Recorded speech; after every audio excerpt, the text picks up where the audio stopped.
रमण सरकार की जय। जय श्री राधे। श्री सुखदेव भगवान व्यास जी के पास में आ गए और उन्होंने कहा कि ऐसे श्लोक और श्रवण कराओ। व्यास जी महाराज ने कहा ऐसे 18,000 श्लोक हैं। व्यास जी महाराज ने श्री सुखदेव जी को श्लोकों को श्रवण कराया और भागवत धर्म का उपदेश किया। बोलो गोविंद भगवान। श्री सुखदेव भगवान का जन्म भी बड़ा विलक्षण है। इनके जन्म की कथा भागवत जी में तो नहीं है, अन्यत्र मिलती है। कहीं संतों के मुख से भी सुनने को मिलती है, अन्यत्र शास्त्रों में मिलती है। श्री सुखदेव भगवान सुख स्वरूप माने गए हैं। एक बार भगवान भोलेनाथ अपने कैलाश पर बैठे हुए थे, भगवान का भजन कर रहे थे, राम राम राम राम कर रहे थे। पार्वती मैया बैठी हुई थी। नारद जी पहुंचे और नारद जी ने कहा माते प्रणाम। पार्वती जी ने कहा कौन नारद, क्या हालचाल है। पार्वती जी वैसे नारद जी को अपना गुरु भी मानती है, लेकिन वो तो मां के भाव से देखते हैं, क्योंकि भगवान शिव की अर्धांगिनी है। कहा कौन नारद, कैसे हालचाल है। बस सब बढ़िया है। भोजन प्रसाद आदि हुआ, बैठे। नारद जी ने पार्वती जी से धीरे से कहा कि एक बात बताओ, आजकल आप दोनों में प्रेम बहुत है। प्रेम से बोलो राधे राधे। आप दोनों में प्रेम हो। पार्वती जी ने कहा ये तो होना ही चाहिए। पति पत्नी में अगर प्रेम नहीं होगा तो फिर गृहस्थी रूपी गाड़ी कैसे चलेगी। प्यार से बोलो राधे राधे। गृहस्थी रूपी गाड़ी कैसे चलेगी, क्योंकि पति पत्नी अगर विषम है तो यही जीवन नरक हो जाता है, और पति पत्नी अगर दोनों अच्छे हैं तो यही जीवन स्वर्ग हो जाता है। ये गृहस्थी रूपी गाड़ी के दो पहिए हैं। एक पहिया ट्रैक्टर का लगा दो, एक कार का लगा दो, तो गाड़ी चलेगी? बताओ, चलेगी? नहीं चलेगी। इसलिए दोनों बराबर होने चाहिए। बराबर का मतलब दोनों में सहन शक्ति भी होनी चाहिए, दोनों में प्रेम भी होना चाहिए, तभी चलता है। बिना प्रेम के गृहस्थ जीवन चलना संभव नहीं है। पार्वती ने कहा प्रेम तो होना ही चाहिए। कहीं कहीं आपस में बहुत प्रेम भी होता है, हमने देखा है। कहीं कहीं इतना प्रेम होता है और कहीं कहीं महाराज एकदम अपोजिट होता मामला। प्यार से बोलो राधे राधे। अपोजिट। कहीं कहीं तो बिल्कुल पूरब पश्चिम जैसा मामला होता है। पति अगर मांगे चाय पीने का मन है तो पत्नी कोल्ड ड्रिंक लेके आती है। बोलो गोविंद भगवान। अपोजिट। Cold drink.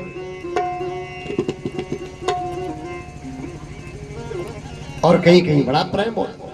एक जगह दो बुजुर्ग थे, बुजुर्ग आपस में 80 साल की अवस्था, दोनों भोजन कर रहे प्रेम से। तो माता जब भोजन कर रही तो बाबा पंखा चला रहे, और बाबा भोजन करने लगे तो माता पंखा चलाने लगी। हमसे नहीं देखा गया। हमने कहा जब इतना ही प्रेम है तो एक थाली में क्यों नहीं खा लेते हो। इतना आपस में दोनों में प्रेम है। तो मैया बोली बूढ़ी सी लाला, कहा करे प्रेम तो बहुत है पर दांतों का सेट तो एक ही है। बोलो गोविंद भगवान की। दांतों का सेट तो एक ही, प्रेम तो बहुत है। प्रेम होना चाहिए। गृहस्थ जीवन का सबसे बड़ा सुख तो आपस में प्रेम। और कभी कभी जीवन विषम मिल जाता है तो फिर जीवन रोते निकल जाता है। एक व्यक्ति की शादी हो गई। शादी होने के बाद में महाराज वो गुरुदेव के पास में जाकर के रोने लगा। उसने कहा हे गुरुदेव, मेरा जीवन तो नरक हो गया। पत्नी ऐसी मिल गई कि वो तो हम अगर पानी मांगते हैं तो वो चाय लाके देती है, और चाय मांगते तो कोल्ड ड्रिंक लाके। पूरी खाने का मन करता है तो महाराज वो बाजरा के टिक्कर लाके रख देती है। ऐसा जीवन बिगड़ गया मेरा, क्या करें। तो महात्माओं के पास में युक्ति होती है। संत जीने की कला जानते। संतों ने कहा आज तक वो उल्टी चली, आज के बाद तू उल्टा चलना शुरू कर दे। प्यार से बोलो राधे राधे। तू उल्टा चलना शुरू कर। जब तुझे भूख लगे तो पानी मांगना, और प्यास लगे तो भोजन मांगना, अपने आप सही हो जाएगा। उसने बात मान ली।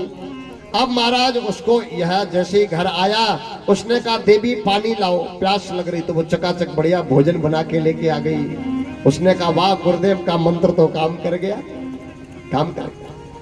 उसके बाद में उसने कहा कि मुझे आज पूड़ी खाने का मन है, क्योंकि बाजरा की रोटी का मन था तो पूड़ी का कह दिया, वो बढ़िया बना करके लेके आई। ऐसे ही चलता रहा। अब जीवन बढ़िया चलने लगा, क्योंकि वो नब्ज पकड़ गया, इसको उल्टा बोलना है तो ये उल्टा करेगा। एक दिन गंगा जी नहाने के लिए सब लोग जा रहे हैं। उसने कहा ऐसा करो, हम तुमको क्या करना, हमें तो गंगा जी नहानी नहीं, क्या करना जाके। उसने कहा अच्छा हम किसी से कम है, गंगा जी हम जाएंगे। उसने कहा ठीक, बात तो बन गई। उसने कहा अगर इसको बोलेंगे कुछ बना के ले चल, तो बिल्कुल नहीं ले चलेगी, ये उल्टी चलने वाली है। उस बेचारे व्यक्ति ने कहा ऐसा करो, वहां क्या करना, अभी 3 घंटे में वापस आ जाएंगे, क्या भोजन बना के ले चलना। उसने कहा मेरे घर में किसी बात की कमी है। उसने बढ़िया पूड़ी पुआ पकवान बनाए और साथ में लेकर के गई। गंगा जी नहाने के लिए जैसे तैयार हुई, पत्नी ने कहा ऐसा कर, मैं पहले नहा लेता हूं, तू बाद में नहा लेना। उसने कहा तुम्हारी तो मानने वाली नहीं, प्यार से बोलो राधे राधे, तुम्हारी तो मानने वाली नहीं, क्योंकि वो पत्नी थी। पत्नी का अर्थ जानते हो, पत्नी का, प्यार से बोलो राधे राधे। पत्नी का अर्थ होता है जो पति पे हमेशा तनी रहे, वही पत्नी होती है। उसने कहा तुम्हारी तो मानने वाली नहीं, मैं पहले नहाऊंगी। उसने कहा भाई चल तू पहले नहा ले, कोई बात नहीं। लेकिन वो भूल गया, उसके दिमाग से निकल गया कि उल्टी चलती। उसने कहा ज्यादा अंदर नहीं जाना, गहरा है। उसने कहा हमें तो मानना ही नहीं, हम तो अंदर ही जाए। जैसे ही वो अंदर गई और गई तो फिर वो चली गई। प्यार से बोलो राधे राधे, चली गई। बेचारा रोने लगा। अब वहां पर बैठा बैठा रो रहा। किसी ने कहा क्या हुआ, क्यों रो रहे हो। उसने कहा भाई जैसी भी थी पत्नी तो थी, कम से कम भोजन बना के तो खिलाती थी, वो चली गई, डूब गई। उसने किसी ने कहा जाल डालो, अभी वही है, जाल डालो अभी मिल जाएगी। तो मानो वो यहां पर सवाई माधोपुर में वही हो और वो जाल डालने गया कोटा में। किसी ने कहा भाई पत्नी कहां भाई, बोले सवाई माधोपुर में। तो बोले पागल, जाल कोटा में क्यों डाल रहा, गंगापुर में डाल जाके। उसने कहा भाई सारी जिंदगी वो सीधी चली नहीं, उल्टी वही होगी। बोले गोविंद भगवान, वो सीधी चली नहीं इसलिए उल्टी वही होगी, कोटा में जाके डाला। कहने का मतलब जब जीवन में पति पत्नी का जीवन विषम हो जाता है तो जीवन नरक हो जाता है। एक दूसरे की बात को माननी चाहिए, समझना चाहिए, यही गृहस्थ जीवन का आशा। पार्वती जी ने कहा नारद जी ये क्या कहने वाली बात, प्रेम तो है, भगवान भोलेनाथ हमसे बड़ा प्रेम करते हैं। तो नारद जी ने धीरे से पूछ दिया अगर इतना ही प्रेम करते हैं, ये जो मुंडों की माला है ये किसकी है, बताया कभी। पार्वती जी ने कहा ये तो कभी नहीं बताया। तो नारद जी ने कहा तो क्या खाक प्रेम करते हैं, तुमको कितनी बड़ी बात छुपा के रखी, बताओ मुंडों की माला ये किसकी है। अब तो पार्वती जी को बड़ा क्रोध आया। पार्वती जी बैठ गई गुस्सा होकर के। भोले बाबा आए भजन करके। भोले बाबा ने कहा पार्वती कुछ बनाओ, भूख लग रही। पार्वती जी ने कहा बहुत दिन खिला दिया, अब नहीं खिलाऊंगी, अब नहीं खिलाऊंगी। भोले बाबा ने कहा अभी तो तुम ठीक थी, क्या हो गया, अभी क्या बात हो गई। पार्वती जी ने कहा बस चुप रहो, तुम बहुत कपटी हो, बात मत करो।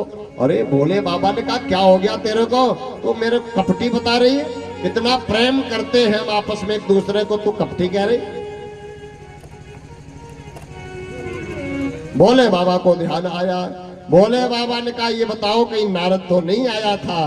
पार्वती जी ने कहा बस अभी आकर के गए, अभी आए। भोले बाबा ने कहा हे भगवान ये अगर मिल जाए तो उसकी तुमड़ी फोड़ दे, ये पूरा परिवार बिगाड़ करके चला जाता है जगह जगह पर। क्या हुआ तुम्हें, क्या दिक्कत है। पार्वती जी ने कहा ये बताओ हमसे प्रेम करते हो, तुम कपटी हो, तुमने कभी बताया नहीं मुंडों की माला किसकी है, ये मुंडों की माला किसकी। तो भगवान भोलेनाथ ने कहा ये क्या पूछने वाली बात है,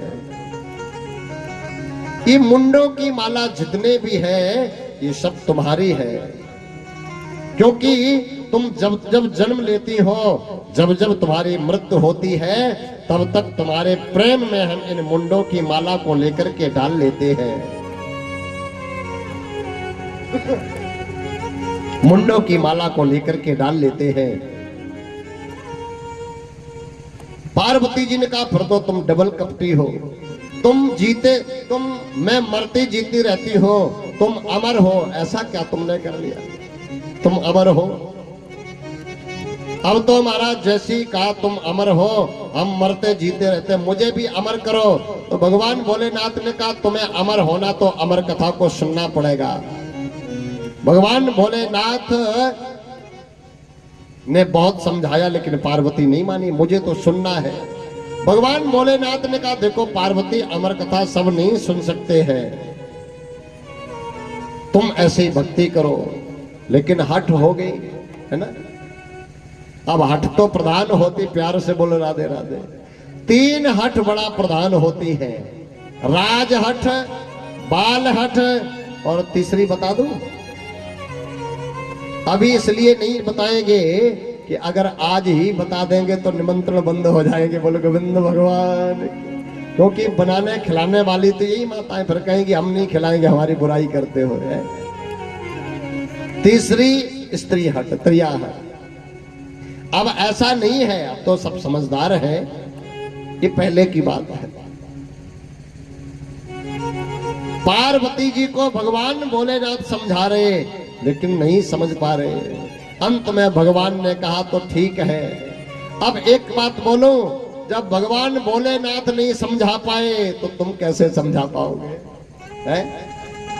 भगवान भोलेनाथ जो को भी यही कहना पड़ा, होए है बहे जो राम रच राखा, होए बही जो राम रच राखा, होए है बहे जो राम रच राखा, होए है बही जो राम रच राखा, होए है बहे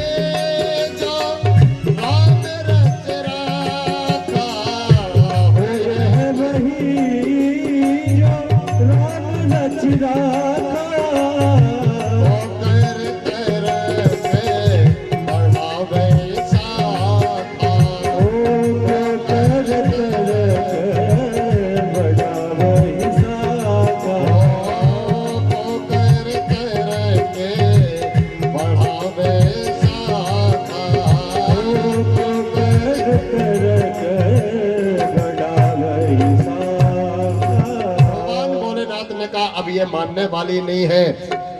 तो इन्होंने कहा ठीक है चलो, लेकिन एक बात ध्यान रखना, वहां पर कोई दूसरा नहीं होना चाहिए, क्योंकि इसको कोई अपात्र नहीं सुनना चाहिए, पात्र को ही ये सुनने को मिलनी चाहिए।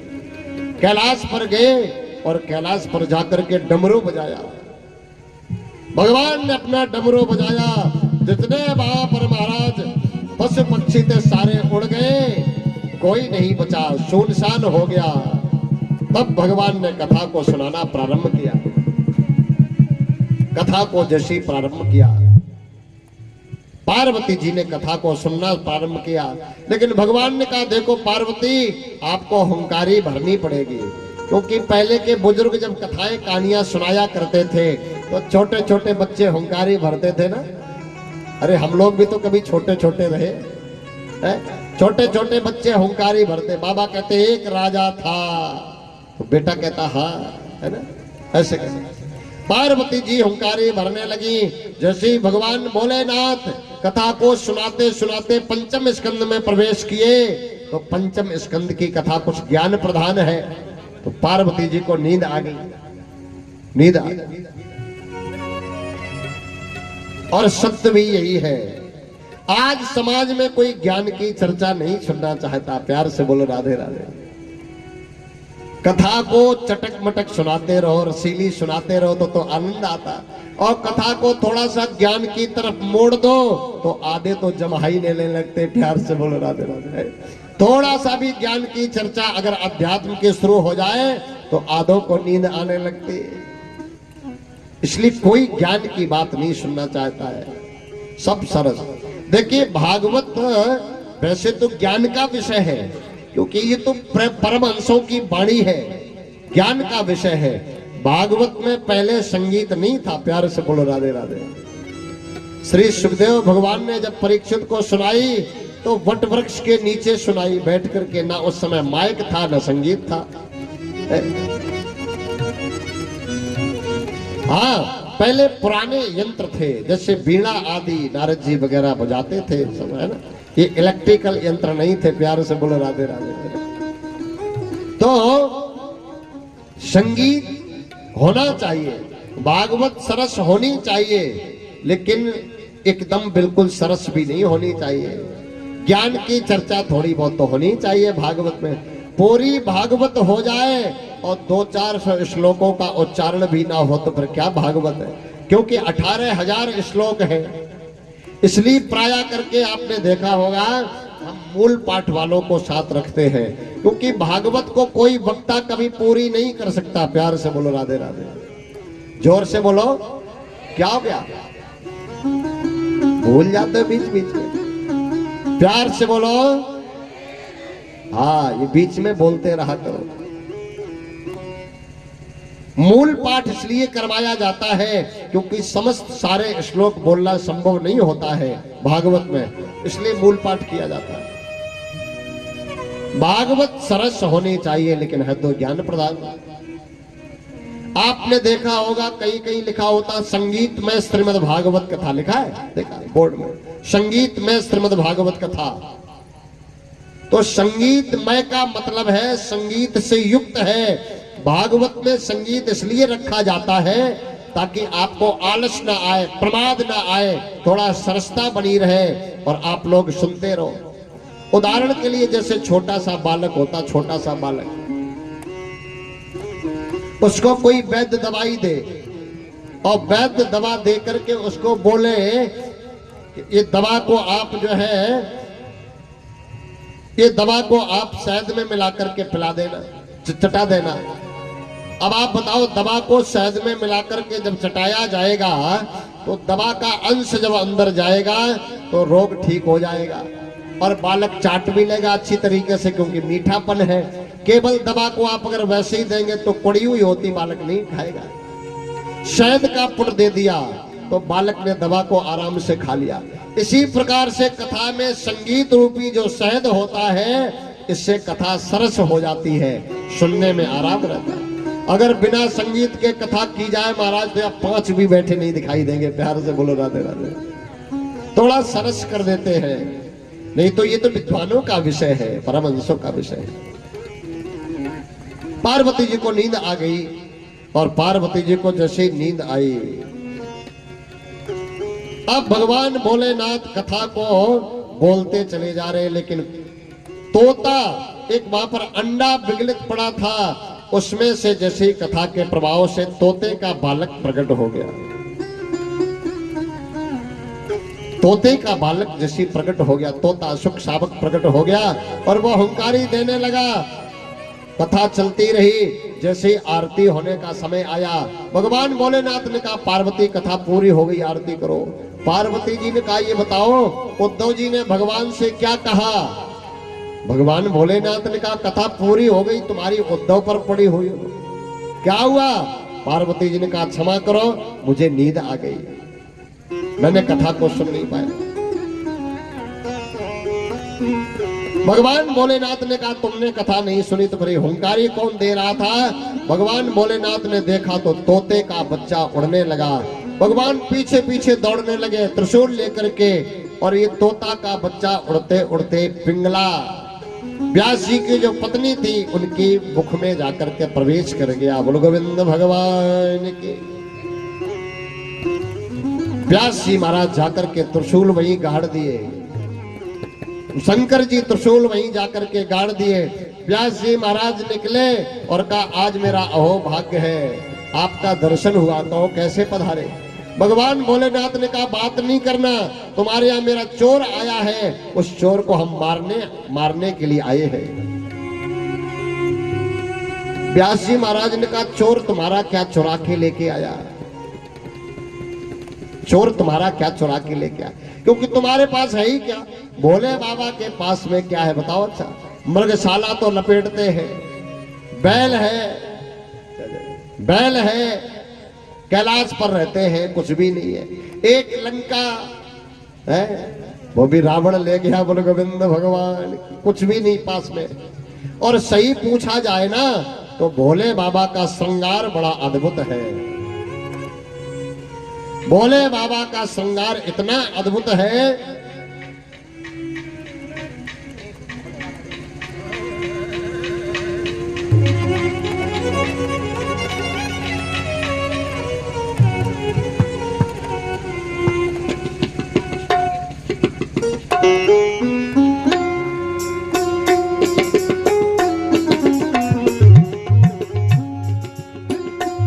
आपने माल्यार्पण करके स्वागत किया।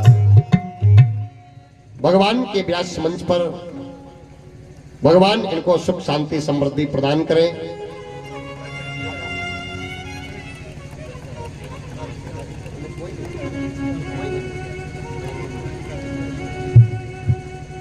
वृंदावन बिहारी लाल की।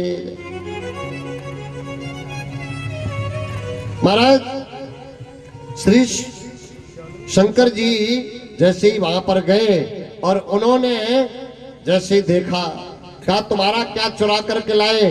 भगवान भोलेनाथ ने कहा मेरी अमर कथा को चुरा करके लाए।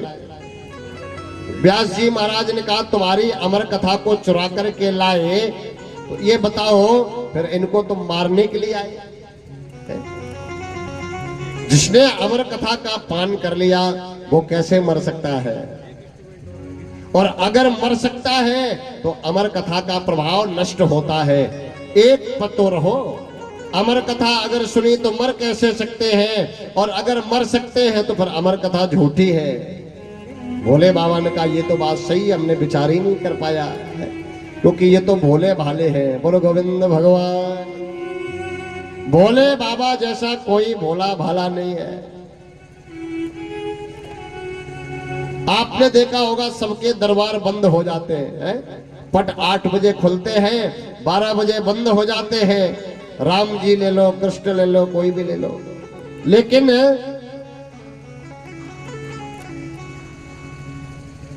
भगवान भोलेनाथ का दरबार ऐसा है जो हमेशा खुला रहता है। बोलो गोविंद भगवान की। अब जो पीछे आने वाले हैं, पीछे बैठेंगे तो आप लोग थोड़े थोड़े आगे आ जाओ, है ना? आप लोग थोड़े आगे, जगह खाली पड़ी है, आप लोग थोड़े से आगे आ जाओ तो पीछे आराम से आने वाले बैठते चले जाएंगे। बोले भूत भावन भगवान की। भगवान भोलेनाथ भोले भाले हैं। आपने देखा होगा इनको कहा गया कर्पूर गौरम करुणावतारम संसार सारम भुजगेंद्रहारम। कर्पूर गौरम करुणावतारम। भगवान भोलेनाथ प्रलय के देवता है, लेकिन इनको करुणावतार कहा गया क्योंकि दयालु है। भगवान भोलेनाथ ने जैसे देखा तो वहां से चलने लगे। दयालु है, कृपा के देवता है। मैया बैठ जाओ। कृपा के देवता है, कृपा करते हैं, दयालु है। और सही पूछा जाए तो भोले बाबा जैसा कोई नहीं हो सकता। किसी को अगर अपना परिवार चलाना सीखना हो तो भोले बाबा से सीखना चाहिए। भोले बाबा के परिवार में सब विषम होते हैं।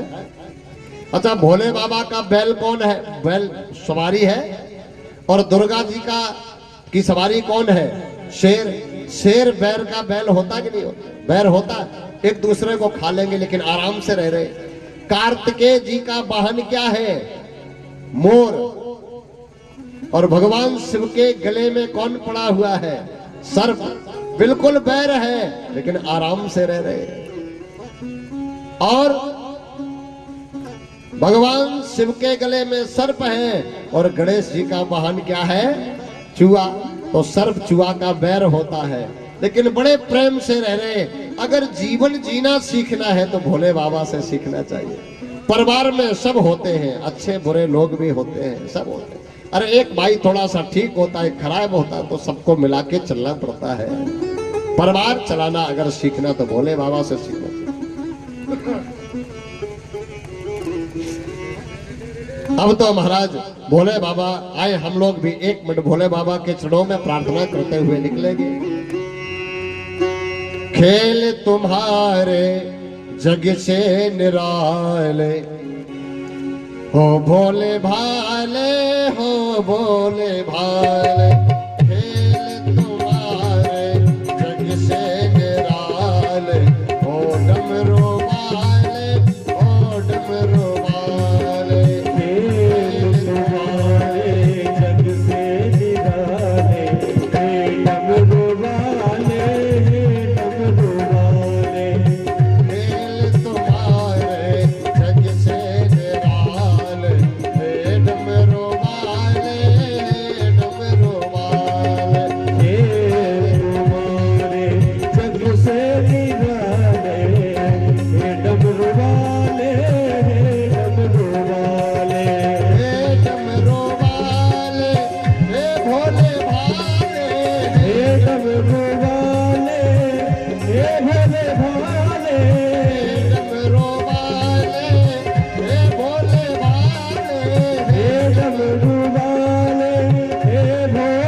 जय हो। भोले बाबा वहां से चले गए। श्री सुखदेव भगवान 12 वर्ष तक अपनी मां के गर्भ में रहे। कोई भी बालक 9 महीने अपने मां के उदर में रहता है। श्री सुखदेव भगवान 12 वर्ष तक रहे, निकल के ही नहीं आए। अंत में व्यास जी ने प्रार्थना की, आपकी मां को कष्ट हो रहा है, अपनी मां का कष्ट दूर करो, आप बाहर निकलो, बाहर निकलो। श्री सुखदेव जी ने कहा, मैं बाहर नहीं निकलूंगा, यही कोठरी मेरी अच्छी है। क्यों? क्योंकि बाहर आकर के माया प्रकोप कर देगी। भगवान की माया बड़ी बलवती है और भगवान की माया घेर लेगी, इसलिए मैं बाहर नहीं आऊंगा। भगवान अगर स्वयं आश्वस्त करें, भगवान स्वयं आश्वासन दें, तब मैं बाहर आ सकता हूं। क्यों? हरि माया बलवंत भवानी। सज्जनों, भगवान की माया बड़ी विलक्षण है। जैसी जीव संसार में आता है, वैसी माया जीव को लपेट लेती है। भूमि परत भा ढावर पानी, तुम जीवई माया लपटा। माया से अगर बचना है तो भगवान का आश्रय लो, तभी बच सकते। आपने देखा होगा भगवान की माया कितनी विलक्षण है। केवल परमात्मा जब कृपा करे तो ही माया से बचा जा सकता है। कि भगवान की माया नचाती है और इसका नाम है माया। मां माने नहीं या माने जो है नहीं लेकिन दिखाई देती है, भाषित होती है, वही माया। श्री सुखदेव भगवान ने कहा स्वयं ठाकुर जी आश्वस्त करें तो मैं बाहर आ सकता हूं। भगवान ने इनको आश्वासन दिया और आश्वासन दिया तो ये बाहर आए। और जैसे ही बाहर आए आकर के पीछे मुड़कर के इन्होंने नहीं देखा, पीछे मुड़कर के नहीं देखा, ये जंगल के लिए चले गए और जंगल में जाकर के इन्होंने भगवान का भजन किया। यही श्री सुखदेव भगवान कथा के लिए दोबारा यहाँ पर आए। बोलो गोविंद भगवान की। यहां तक आपने वक्ता के जन्म को सुना, वक्ता के जन्म के बारे में सुना, क्योंकि महाराज कथा में दो की बहुत बड़ी भूमिका होती है, एक वक्ता की, एक श्रोता की। वक्ता अच्छा नहीं होगा तो भी कथा में आनंद नहीं आएगा और श्रोता अच्छा नहीं होगा तो भी कथा में आनंद नहीं आएगा। प्यार से बोलो राधे राधे। दोनों की भूमिका बराबर होती है। अब वक्ता बैठ जाए 1 बजे, श्रोता आए 3 बजे तो भी बात नहीं बनती है। श्रोता 3 प्रकार के होते, प्यार से बोलो राधे राधे। 3 प्रकार, श्रोता, श्रोता और सरोता।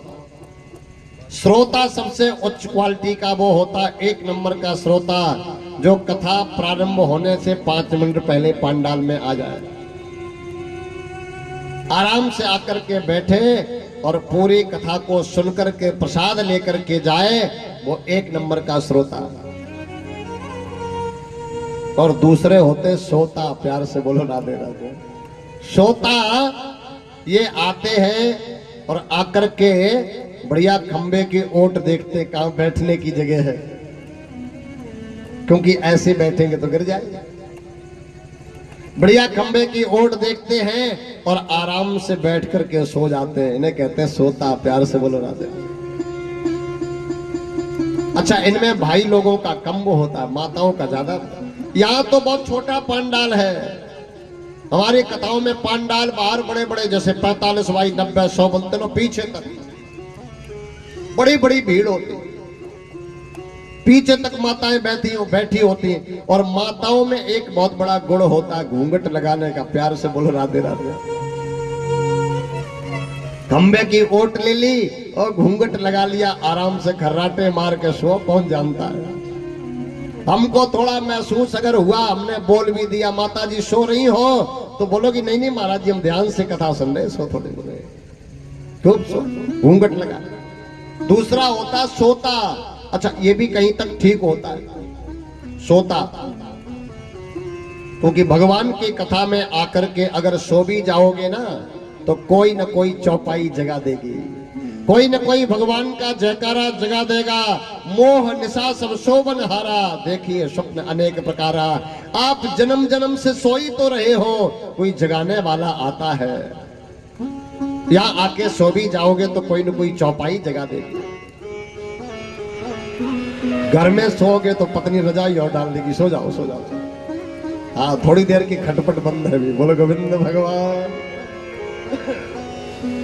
और सुला देगी। सोना भी यहाँ अच्छा है। और ये भी बहुत बड़ी विशेषता बहन जी, कथा में कम से कम नींद आ जाती है। एक जगह हम कथा करने गए बाहर,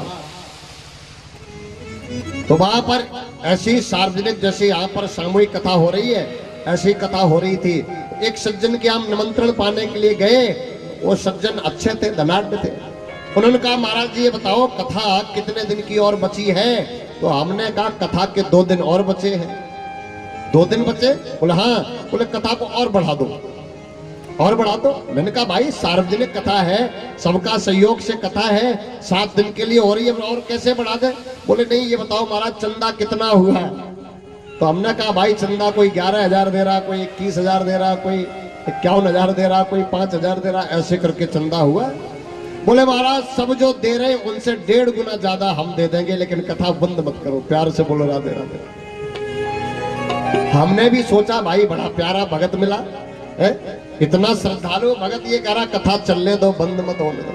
हमने पूछा, हमने कि ये बताओ आप 1.5 गुना चंदा देने को तैयार हो, कथा सुनने को तैयार हो, ये बताओ इतनी अच्छी कथा आपको लगी? उसने कहा महाराज मुझे कथा से मतलब नहीं।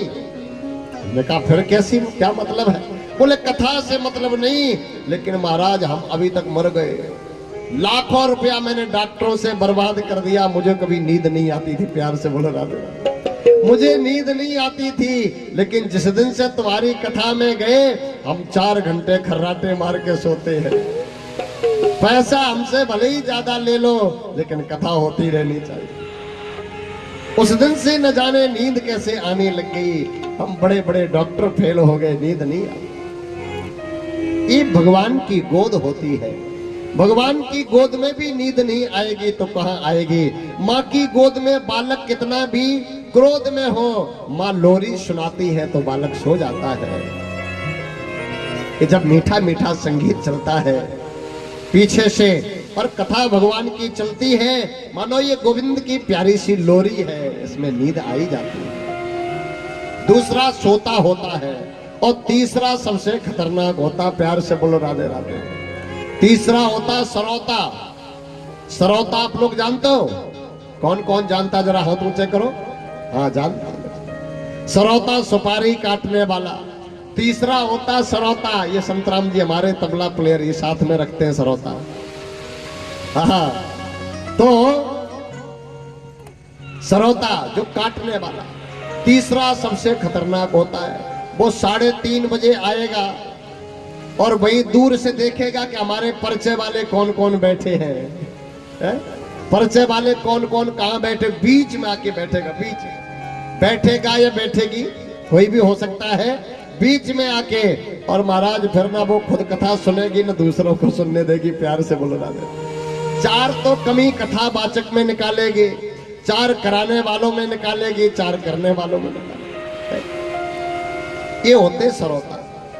सबसे उत्तम कोट का श्रोता होता है सज्जनों, गूढ़ तत्तुनी साध दुरावे आरत अधिकारी जहां पालो। जब श्रोता सामने योग्य होता है तो वक्ता कुछ भी कहने का मन करता है, वो बोलता है।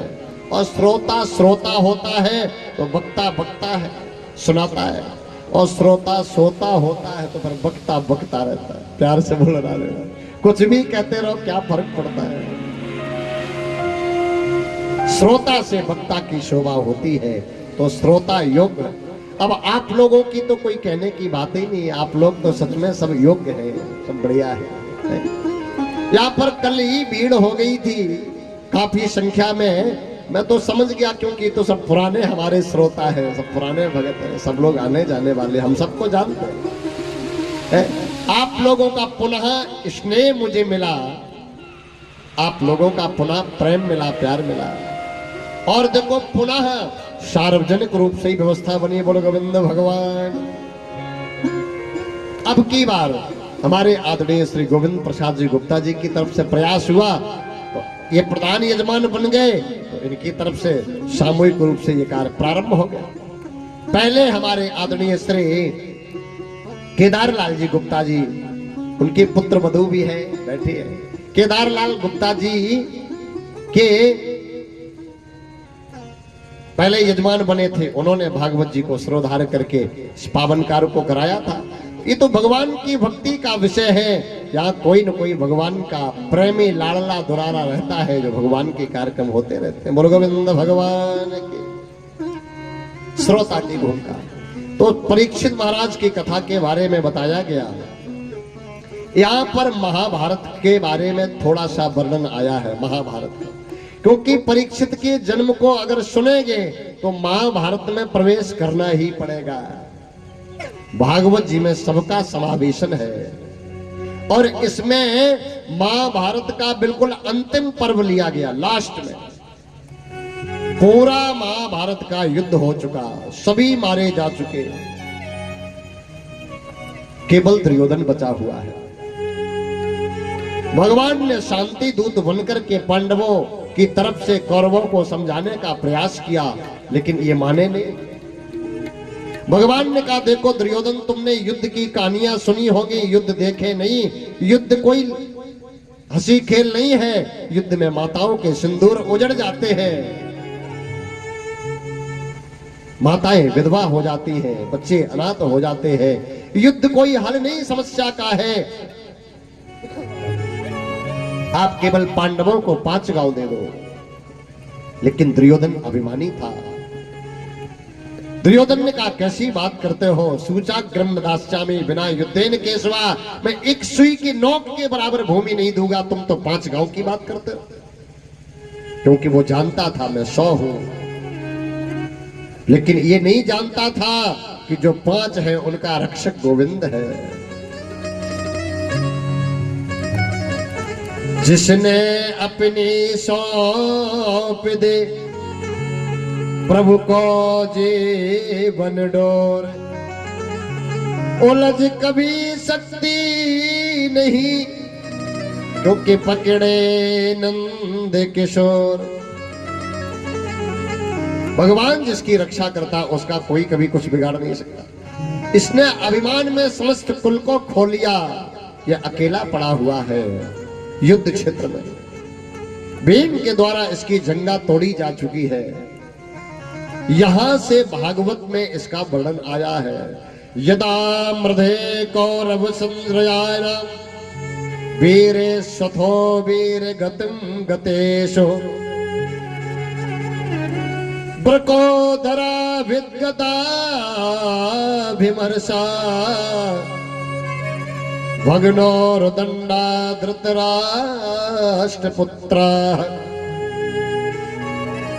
महाराज यदा मृदे कौरव संद्रयान, कौरवों की सेना में सब मारे जा चुके हैं, केवल दुर्योधन पड़ा है, करा रहा है।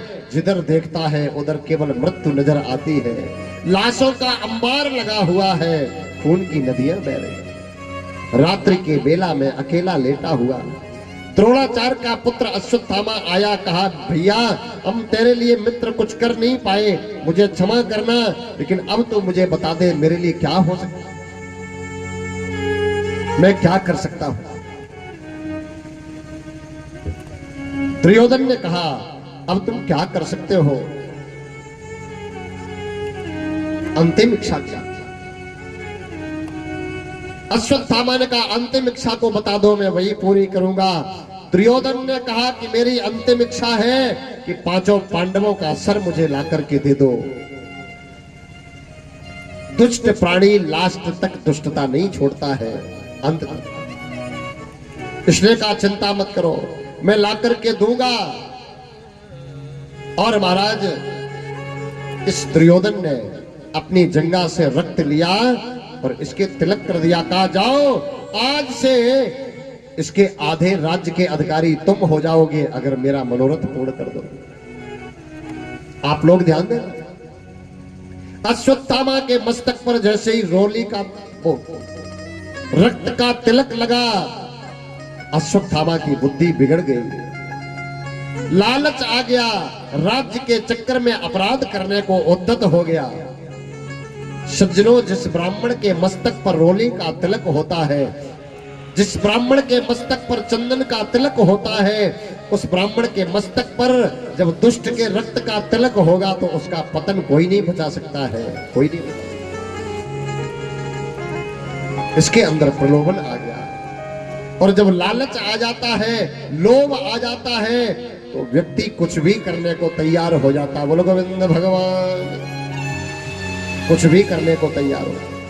इसलिए जीवन में लालच नहीं आना चाहिए, लोभ नहीं आना चाहिए। एक बेटा बनारस से पढ़ करके आया, पिताजी ने कहा बेटा पढ़ के आ गए, बालक ने कहा पढ़ के आ गए, तो पिताजी ने सहज में पूछ दिया पाप के बाप का नाम क्या है, पाप के बाप का नाम। बेटा चकरा गया। बेटा ने कहा हमने रुद्री पढ़ी, वेद पढ़ा, व्याकरण पढ़ा, ये तो पढ़ाई नहीं।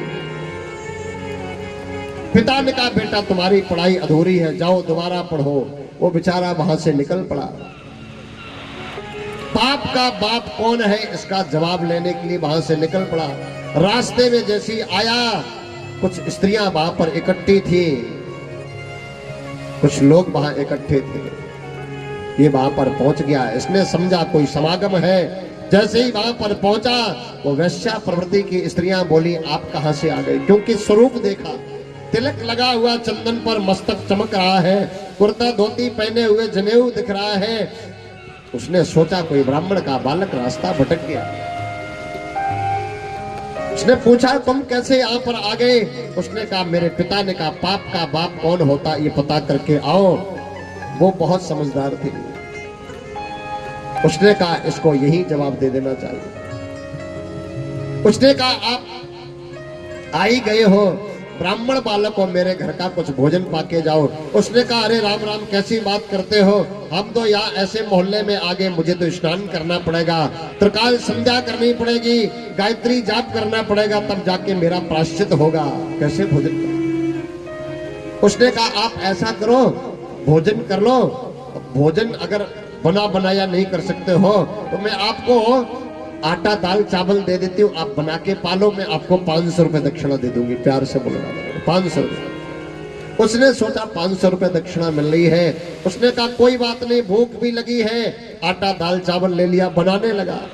बना के जैसी फुर्सत हुआ वो दोबारा आ गई। उसने कहा ऐसा करो, तुम क्यों परेशान हो, मैं ही बना देती हूँ। उसने रोटी बना दी, भोजन पाने को तैयार हुआ। उसने कहा, जो स्त्री थी उसने कहा आप क्यों परेशान हो रहे हो, आप मेरे हाथ का एक गिलास खा लो, मैं 2100 रुपए दक्षिणा दूंगी। उसने सोचा यार कोई नहीं देख रहा, 2100 रुपए तो सत्यनारायण की कथा में भी नहीं मिलते। प्यार से बोलो राधे राधे। वो ब्राह्मण का बालक लालच में आ गया। जैसे ही महाराज का 2100 रुपए दे देंगे, आप मेरे हाथ का भोजन कर लो, वो तैयार हो गया।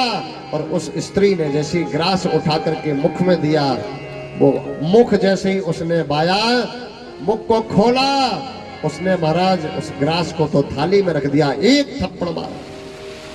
वो ब्राह्मण का बालक देखने लगा, उसने कहा मेरा अपमान कर दिया, मैं ब्राह्मण का बालक, मेरे को थप्पड़ मार दिया। उसकी आंखों में आंसू आ गए। उस स्त्री ने कहा कि मैं अधम हूं, मैं वैश्या प्रवृत्ति की हूं, लेकिन मुझे पता तुम ब्राह्मण बालक को, तुम्हारा धर्म नष्ट करना मेरा मतलब नहीं है। जाओ पिता से बता देना, पाप का बाप लोभ होता है, पाप का बाप लोभ होता है।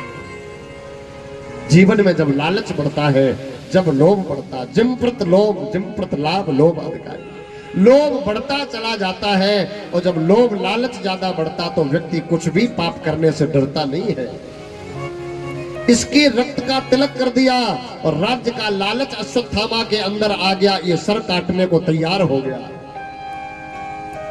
ये आया पांडवों के महल में, लेकिन मेरे गोविंद तो सब जानते थे। गोविंद पांडवों को ले गए, शिविर से निकाल करके, रात्रि में पांडवों के बालक सोए हुए थे। द्रौपदी ने अपने बालकों को प्रेम से सुलाया था,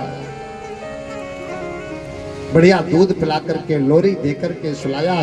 द्रौपदी को क्या पता मेरे जीवन में, मेरे बालक के जीवन में क्या होने वाला है। रात्रि में मां सुला करके जैसे गई, अपने शिविर में जाकर के सो गई। अश्वत्थामा ने रात्रि में आकर के पांचों का वध कर दिया, धड़ अलग कर दिए। सर को लेकर के दुर्योधन के पास में पहुंचा अश्वत्थामा, और उसने कहा भाई तेरी अंतिम इच्छा को पूरा कर दिया। गर्दन नहीं उठा सकता था, पड़ा हुआ था। उसने कहा भाई भीम का सर मुझे दे, क्योंकि मेरे जीवन का सबसे बड़ा दुश्मन भीम रहा है। भीम का सर लेकर के दुर्योधन ने जब फोड़ा तो वो खरबूजे की तरह फूट गया। दुर्योधन ने कहा भीम, दुर्योधन ने कहा हे अश्वत्थामा, ये भीम नहीं हो सकता है। मैं भीम के सर में जब गदा मारता था तो चिंगारियां उठती थी, ये तो खरबूजे की तरह फूट गया। मुझे लगता तूने मेरे कुल का दीपक भी बुझा दिया, कुल का दीपक भी, कुल का दीपक भी बुझा दिया। ये दुखित हो गया। जैसे ही महाराज ये दुखी हुआ, इसका प्राणांत हो गया। बोलो गोविंद भगवान की।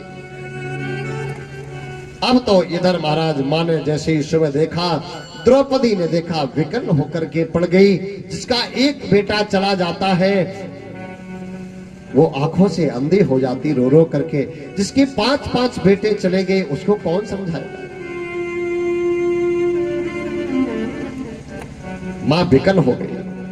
पांडव वापस आए, द्रौपदी को रोता हुआ देखा। भगवान ने कहा क्या हो गया। तो द्रौपदी ने कहा हे प्रभु ये लीला आप सब देख रहे हैं, क्या हो गया मेरे। आपने हर जगह मेरी रक्षा की, लेकिन यहां पर ये क्या कर दिया, आपकी क्या लीला हो गई। भगवान ने कहा ये अश्वत्थामा करके गया। अर्जुन को साथ में लिया और अश्वत्थामा को पकड़ करके बांध करके लाए, द्रौपदी के सामने खड़ा कर दिया। तथा हर्तम पशुवत पाशवध्यम मवांग मुखम कर्म जुसुप्त तेन। महाराज ये आया और तथा हर्तम पशुवत पाशवध्यम मवांग मुखम कर्म जुसुप्त तेन निरीक्ष कृष्णा कृतम गुरोर्सुतम वामस्य भावा कृपया नमामि चाह। जैसे ही महाराज इसने देखा बंधा हुआ है, जिस गुरु के बालक को देख करके पांडव खड़े हो जाते थे वही आज पशुओं की तरह बंधा खड़ा है। क्यों? क्योंकि कर्म प्रधान होता है। आपने जैसा कर्म किया उसका फल तो आपको भोगना ही पड़ेगा। जैसा आपने कर्म किया, आप कितना भी बड़े हो लेकिन कर्म आपको भोगना पड़ेगा। अवश्यमेव भोक्तव्यम कर्मा कर्म शुभाशुभम, गीता में लिखा, निश्चित भोगना पड़ेगा। इसलिए आज वो शर्मिंदगी महसूस कर रहा, खड़ा हुआ। द्रौपदी से कहा इसको मार दे। द्रौपदी ने कहा इसको मत मारो। सभी देखने लगे, सभी ने कहा क्या बात कर रही हो, आपके 5-5 बालकों का वध कर दिया और आप कह रही इसे मत मारो। द्रौपदी ने कहा मुच्यता मुच्यता मेष ब्राह्मणो नितराम गुरुम। महाराज इसको छोड़ दो, इसको मारना नहीं।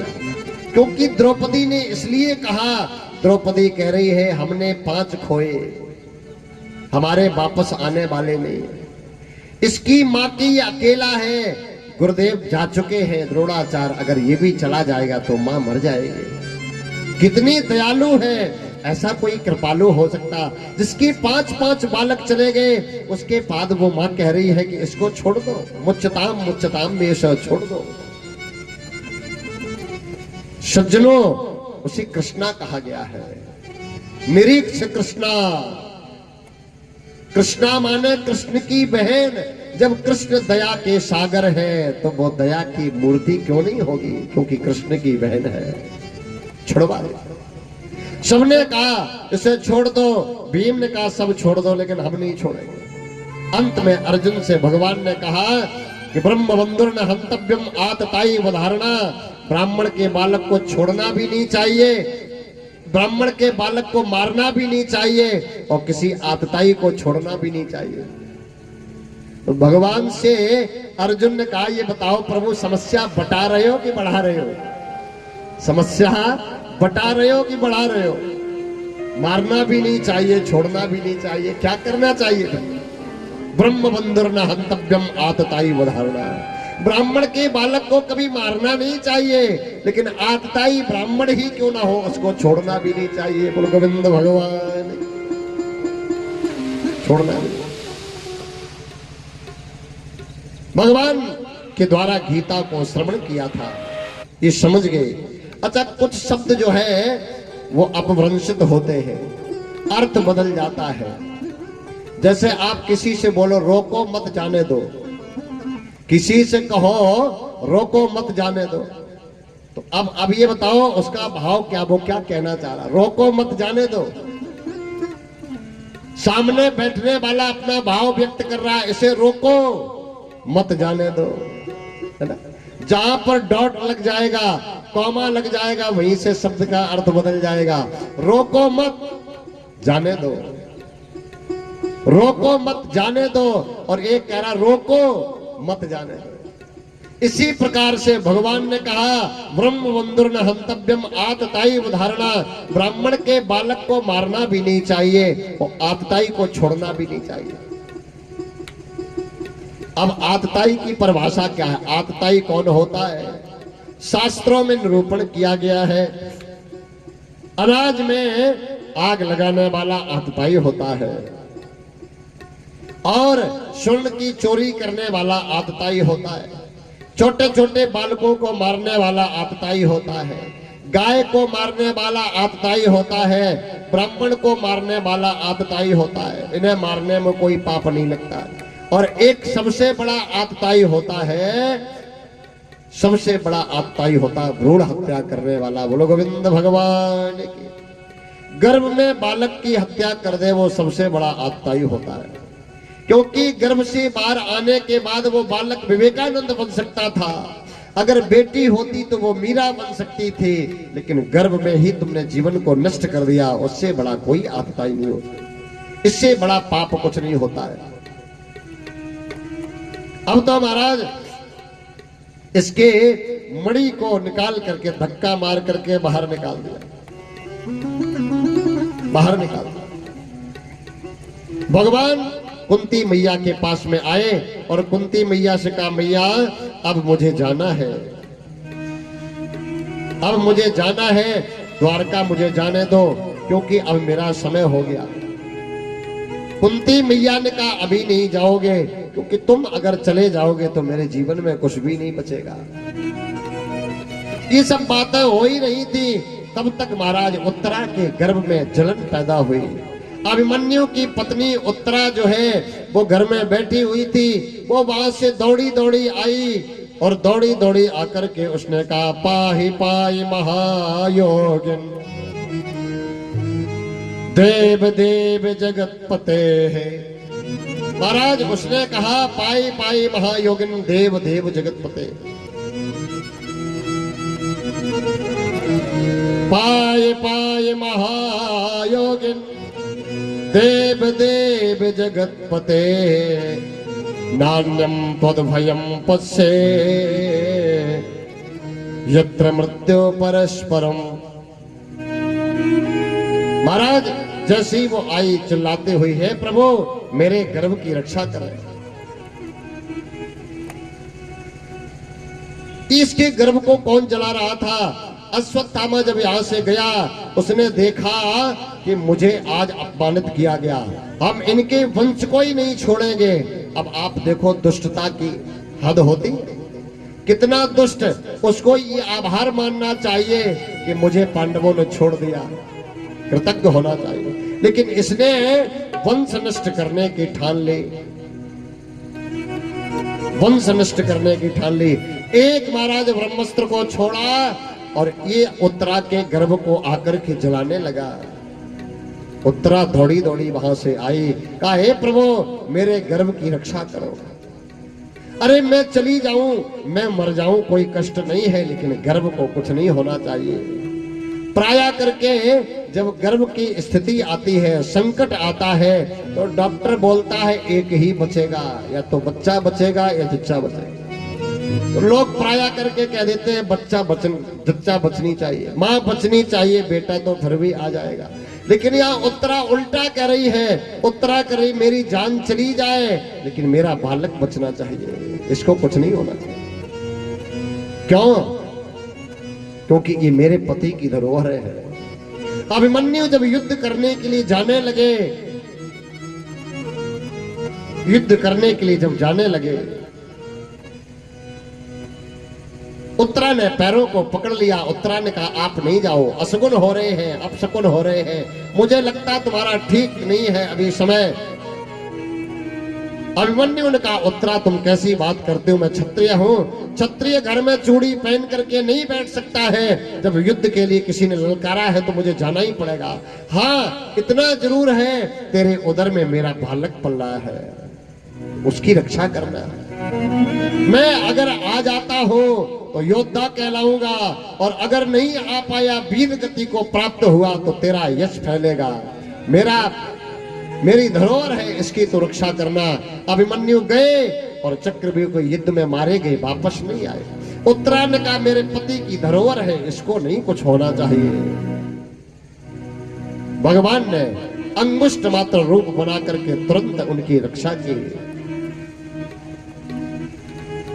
भगवान सबकी रक्षा करते हैं। मारने वाला है भगवान, बचाने वाला है भगवान। भगवान एक अंगुष्ठ मात्र से उसके गर्भ में प्रवेश कर गए,